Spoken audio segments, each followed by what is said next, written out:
So where exactly is this place? A few hours' drive from here, in the middle of nowhere. It's a creepy old mansion, of course. You think it's a good idea to go there? What if it's a trap? I told you, you can still go back. Huh, wouldn't you love that? No such luck, boss. If I get killed or locked up forever in an insane asylum, that's gonna be on you. Thanks, pal. I deserved that. You still trust her? I never trusted her, Marty. I mean, you believe her? I'm sure she was honestly afraid. People don't fake it that easy. But I can understand why she didn't tell us about her, former profession. Or how she knows Molly. Yeah, that too. And the death of Deborah complicated things even more. Hey, Sonny, she didn't seduce you, right? I mean, Natasha. Ah, don't be stupid, Monty. My old ticker hasn't been beating for a long time. Not that way, anyway. Yeah, all right, boss. So what do you think happened to the corpse? Probably been eaten.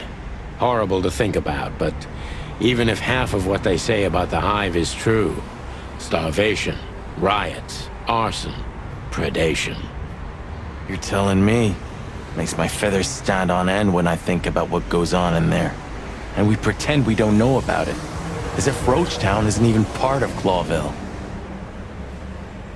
This won't end well. I'm afraid soon Clawville's gonna burn once again. And because of its own foolishness. Well, that's if another meat war doesn't break out first. 'Cause then, the whole wilderness will burn. Lovely prospects, eh? Either way, it was a damn clever move for Wessler to hide the body in Roachtown. It's the only place no one will ever find it. Like the belly of a burning ship. Oh, I think that was an intentional red herring. Sounds about right. Who'd have thought? I believed that little rat. I thought he'd changed. Idiot. There's a point when it's too late to change, Marty. His past caught up with him. Whatever he did since then doesn't matter. Not much. Exactly. And that's the case with us, too. That's why I won't back down. Even though a voice in my head is screaming right now, leave it all to hell, and have another... Maybe we should do that. Maybe we should. Okay, so the picture is more or less clear. Ibn's got his brother killed because he learned Natasha worked in a brothel. Yeah, that could be the case, but I believe the roots go deeper than that. Which we'd only learn if we talk to him. I mean, if the corpse isn't him, because then we'd need a medium. Which would be exciting, but maybe it's enough if we ask the doctor who treated him. That too, yeah. But where's the fun in that?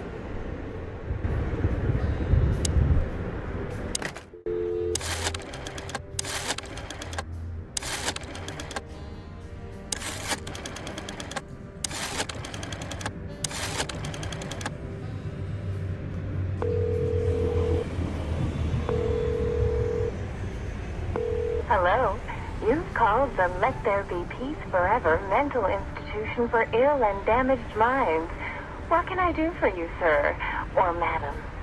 Well, I'd like to inquire about a patient who I believe is being treated at your institution. His name is Albert Wessler. I'm sorry, sir, but I can't give out that information if you don't have the password given to relatives. Do you have one? Unfortunately, I don't have that. I'm not a relative. I'm calling from the Clawville Police Department. Oh, I see. In that case, officer, I'd advise you to visit our institution personally. Our director and I would be happy to answer your questions. Thank you, miss. I guess I'll do that. We'll welcome you with open arms, sir. Have yourself a beautiful, starlit night. Oh, thanks. Goodbye. See you soon. So, We have to go there. the thought gives me goosebumps. Chicken bumps aren't good enough for you? Ha ha ha. So, I get the couch? It'd be better if I called Lewis. He'll open up a room for you to sleep in. Whew, great idea.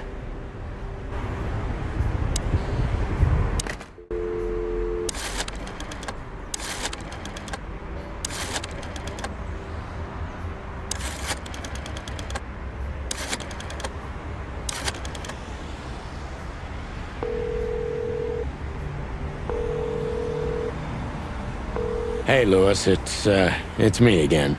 Oh, hello, Sonny. What's up? Were you sleeping, pal? Me? Oh, I wasn't. Anyway, I'm always Would you open up a room for Marty? naturally, Sonny. Thanks, Lewis. I'm not even gonna say it. I will. You owe me one. Again. Yeah.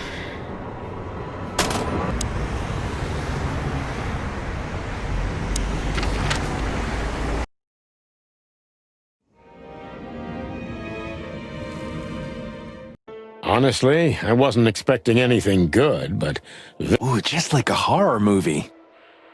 I was thinking the same. Appearances can be deceiving. Let's hope so.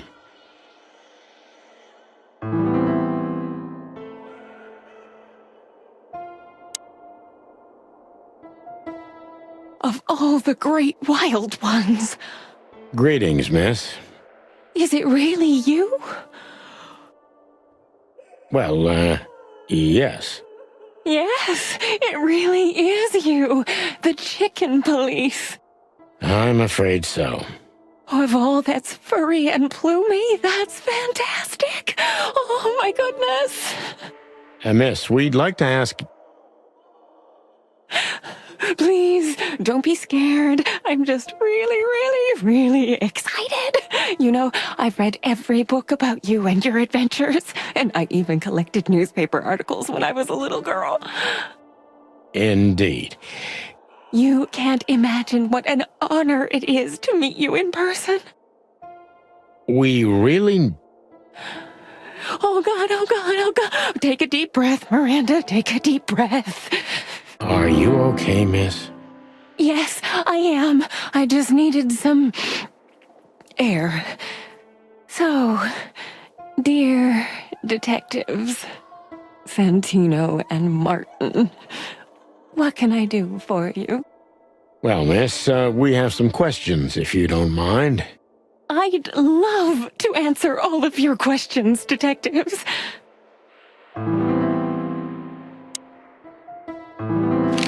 Say, miss, what can you tell us about this place?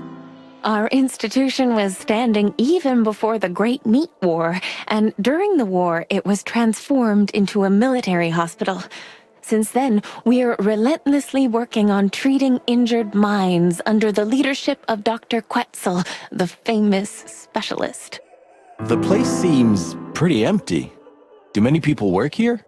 We have 32 residents and 7 nurses, including me. We also have a 3-person maintenance and cleaning staff, and, of course, the heart and soul of our institution, Dr. Quetzel himself. I see. Now, this Dr. Quetzel is... Exactly. Director, scientist, researcher, patron, and doctor. Quite a guy. He certainly is. So who is this Dr. Quetzel exactly? He's a world-famous researcher of the mind, Mr. Featherland. He published countless books in the fields of psychology and psychotherapy. Psycho... what? Unraveling the mind. It's the most crucial mission of the century, Mr. McChicken. That's really good to know. So this doctor's some celebrity, right? Does he usually meet, other important persons?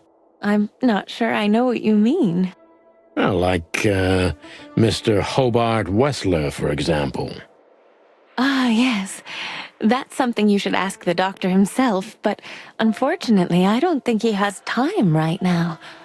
He's swamped, is he? Exactly, Mr. Featherland. He is very, very, very busy. All the time. I thought so. What can you say about this, miss? Have you seen anything like it? Of course. Our residents wear these for identification. But how did you come by it? They only wear them inside the institution. Huh. I see. The wristband does belong to one of our residents, but I'm afraid I'm not allowed to tell you more due to regulations. Oh, come on, Miranda. It's us, the chicken police. I'm sorry, I can't. Miranda, this case is a matter of life and death. Lives are in your hands. All right. I'll do it. Albert Wessler. The patient's name is Albert Thaddeus Wessler. Figures. Just as we thought. Thank you, Miranda. We'll never forget this. Please, don't make me blush. And don't tell anyone you heard it from me. Oh, we won't.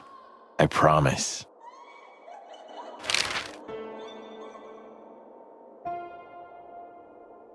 So when can we talk to Mr. Wessler?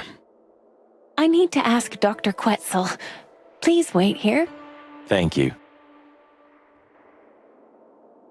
This guy seems strangely familiar to me. You don't say. You've been treated here too. That would explain a lot. Oh, don't be stupid. I'm serious. Take a closer look. No. Well? No, it can't be. Are you telling me it's him? M.B. Davis himself? I'm sure of it, pal. It seems the gossip was true. The eternal king of jazz in a madhouse. Oh, no. The poor devil. Dr. Quetzal will see you. He's waiting for you in his office. Up the stairs, all the way down the hall. What a surprise. It's enough to mention Wessler's name and all the doors are open. I wouldn't want to get mixed up in this, but do you think Albert is in danger? Danger? What do you mean? We haven't heard from him since he disappeared, and we're really, really worried. I see. We don't know yet, miss, but let's hope for the best. Great wild ones protect him. Where is he? No idea, Marty. The smell of all that's furry. I'll never get used to it. Well, reptiles have a disgusting body odor, Marty, but they feel exactly the same about us. Exactly. Great wild ones, you scared the hell out of me. I already sensed your arrival from afar. You know, snakes have a different sense of smell, and birds used to be our prey once upon a time. Well, yeah. Luckily, we're living in civilized times. Lucky. Please take a seat. How can I help you, gentlemen? To be honest, gentlemen, your visit is anything but a surprise. I could even say I was expecting it. What an introduction. Please forgive me. I have the bad habit of immediately getting into the middle of things. How very rude of me. My name is Dr. Quetzalcoatl, but most call me Dr. Quetzal to keep it simple. The name is Santino Featherland, and this is my partner, Martin McChicken, From the predatory division of the Clawville Police Department. Your fame is one step ahead of you. We're used to it. Certainly. We have some questions about one of your patients, if you don't mind. We'd like to talk to him, if that's possible. Please be specific, Detective. Look, Doctor, we're too tired to play cat and mouse. Not that snake and chicken sounds any better. Very funny, I must say. Just what I expected from you two detectives. We know you know it's about Albert Wessler, Ibn Wessler's secret twin.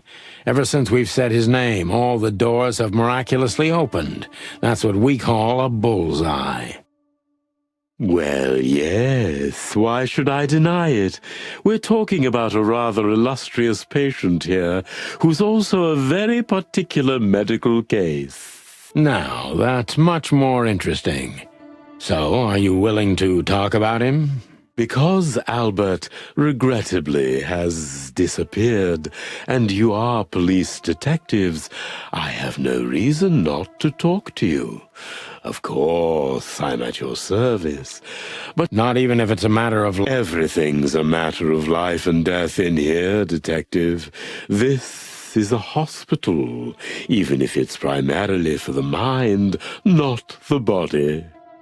Still, I'd like to give the impossible a try. Please, detective, just do your job, and I'll do mine.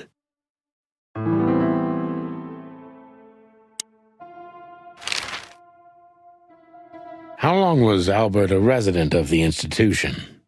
For quite some time, his first symptoms surfaced in his teens: depression, panic attacks, and schizophrenia. Was he brought here immediately after the first signs that something wasn't right? You know, the biggest problem with an opinion on insanity is that animals are ashamed of it. That's the reason our institution stands out here in the middle of nowhere. Because animals would rather hide what they're afraid to face. I couldn't have said it better myself. As far as I know, the Wessler family wasn't exceptionally wealthy. Indeed, they were rather poor, but we offer our services gratis. Then how do you sustain yourselves?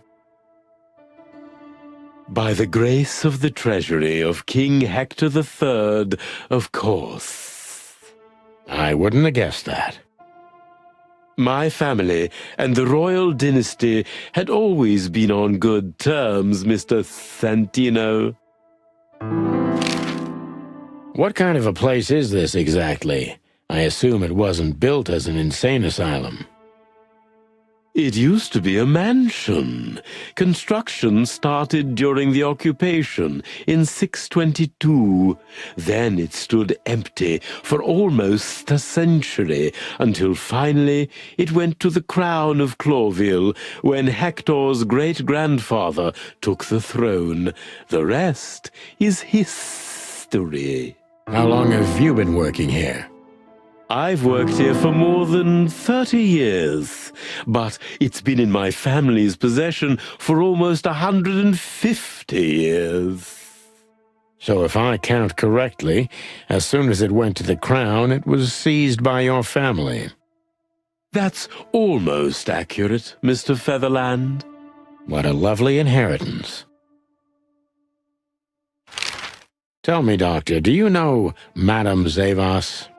Just like everybody else, I've heard of her, but I never had the pleasure of meeting her in person. I'm sure she's an interesting case. Oh, you can be sure about that. I'd gladly get you two together if I had the chance. A spare cell would suit her very much. Is that so? As it turns out, she likes small, narrow, secret places. Oh, I see. What a coincidence.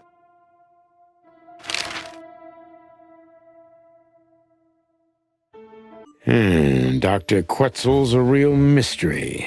But I can turn that to my advantage. I just need to focus on the strangest pieces of the puzzle. So when did Albert become a resident of your institute? Albert and Hobart, or Ibn as you call him, arrived here almost exactly 4 years ago. Could you describe that day more specifically? It was not long after New Year's Eve, maybe the first week of the year, if I'm not mistaken. It was sleeting that day. Wind was banging incessantly on the windows. The power was going out for short periods of time. What was your first impression of them? I already knew the Wessler name.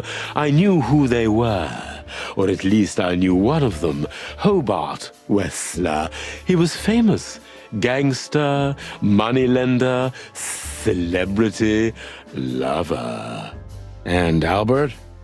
He was new to me, an invisible gray ghost.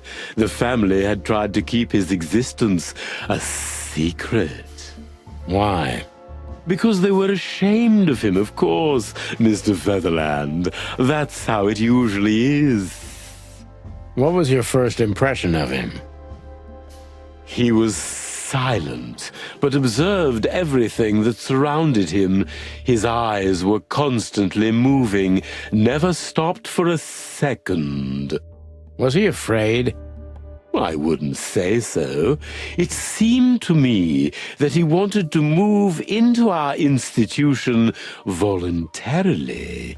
It looked as if he couldn't wait to be here, alone, locked up in silence and darkness. Didn't you think of that as unusual?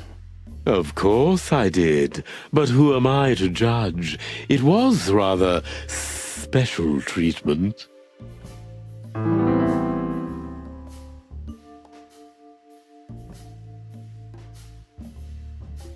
What kind of special treatment did Albert get? You know, if an institution like ours has to accept a Wessler as a guest, there's bound to be some favoritism. And complete secrecy, I guess. Yes, but that's the case for all our patients, Mr. Featherland. Of course. So in what way did he receive more than the others? Basically, we don't admit anyone into our institution without a complete and thorough prior assessment. In the case of Albert, we put that aside. So you didn't even know if he had anything wrong with him? Initially, no. He was more of a guest than a patient.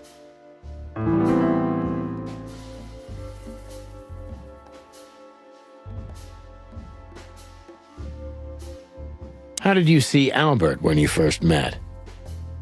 Albert was shy and reserved, like a ghost. He almost never touched anything. It was evident he was exceptionally intelligent. He measured and observed everything around him. What else? He was delicate and graceful, almost like a woman.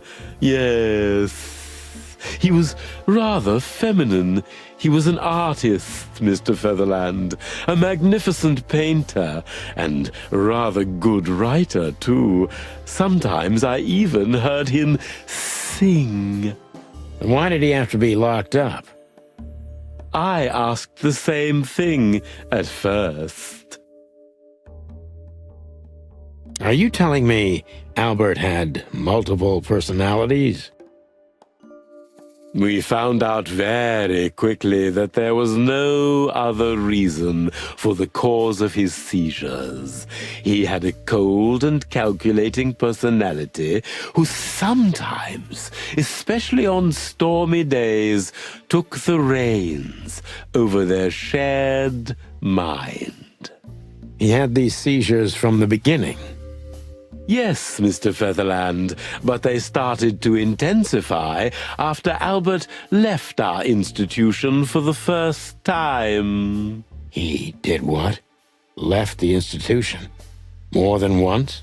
Oh, yes, Mr. Featherland. Albert left the institution on several occasions until the last time, when he failed to come back. Quetzal's not only very observant, but he's addicted to details. I must focus on that if I want to get closer to the truth. Focus. Addicted to details.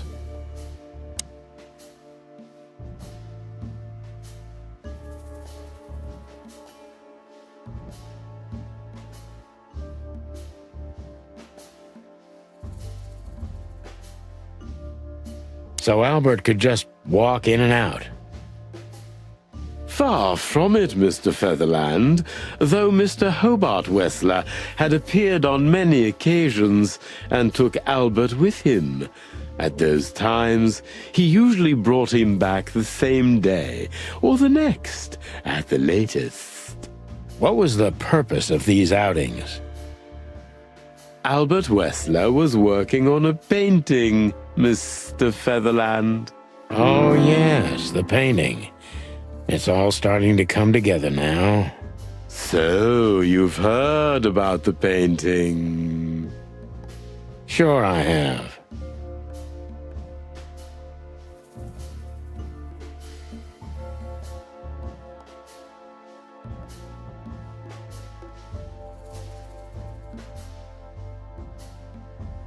Did Albert tell you about his relationship with his brother? Rarely. He respected and loved his brother, but when he came to talk, he was usually angry. Oh, why? Oh, fear, jealousy, frustration, rivalry, maybe all of these combined. So Albert left on many occasions to continue working on the painting. Exactly, Mr. Featherland. Every time he came back, he was like a different person. But unfortunately, his seizures also multiplied and became more dangerous. More dangerous? Albert was hurting himself, and on one occasion he even tried to hurt me. It was unprecedented. It seemed his confined personality was taking over their shared mind entirely, piece by piece. Do you think the painting caused it? Not the painting, Mr. Featherland. But its subject. Exactly. He was obsessed, right until that fateful day when he returned to us for the last time. What exactly happened that day, Doctor? It wasn't Hobart who brought his brother back that day, but two of his gorillas. Not literally, I mean. And Albert was in a terrible, terrible state. What happened to him? I don't like to talk about that, Mr. Featherland. It could be vital to the case, Dr. Quetzal. Don't back down. Oh, you're right. There's no use turning back now. So, Albert's tongue was torn out, or cut off, I don't know exactly, and he was blinded in one eye, or rather, one of his eyes was missing entirely. So you're saying Albert was brought back horribly mutilated? Yes. And they didn't give any explanation as to what had happened. They simply told me it was some kind of accident. Dr. Quetzal is cold and professional, but he's also very confused. Maybe it's cruel, but I must exploit his vulnerability if I want to learn everything about Albert.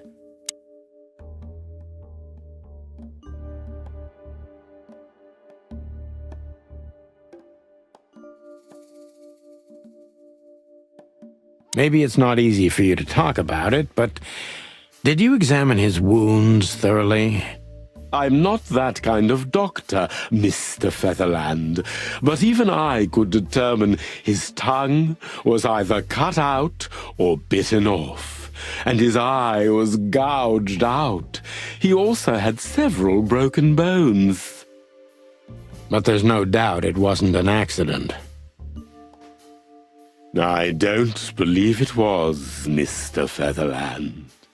I totally agree.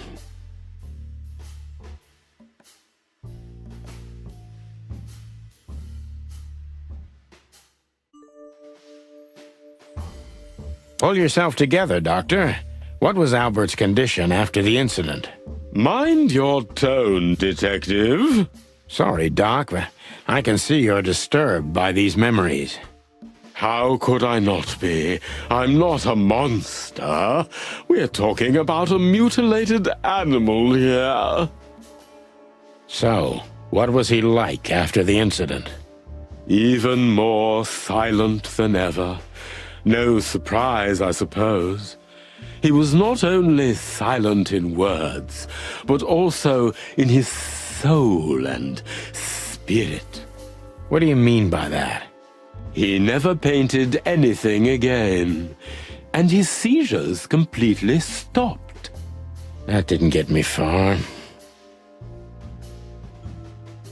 What happened then? How did Albert disappear? A few weeks later, Hobart came to visit Albert one more time. Albert had been in terrible condition by then. We even had to transfer him to another cell, a more safe one. What did Hobart do during the visit? He didn't do anything. He just sat and watched his brother, who was in an almost vegetative state by then. Couldn't you manage to draw anything out of him? You or Hobart? Nothing. For a while he was trying to signal something. Perhaps he was too afraid. And most likely his fingers had been broken too, so he couldn't even write. Do you think Hobart could have killed Albert? It's horrible to say it, but I'm sure of it. How did he disappear in the end? Did someone come for him? That's what's most eerie about it all, Mr. Featherland. He simply disappeared. His door, which only I had a key for, was open. Did anyone see anything? No one. We interrogated the staff, even the patients. He simply vanished off the face of the wilderness. We don't know what happened to him. Unfortunately, I have a hunch. Thank you, Doctor. You've been a great help. Oh, well, I'm glad I could be of help. But please, I now must attend to my work. We understand, Doctor. Thank you.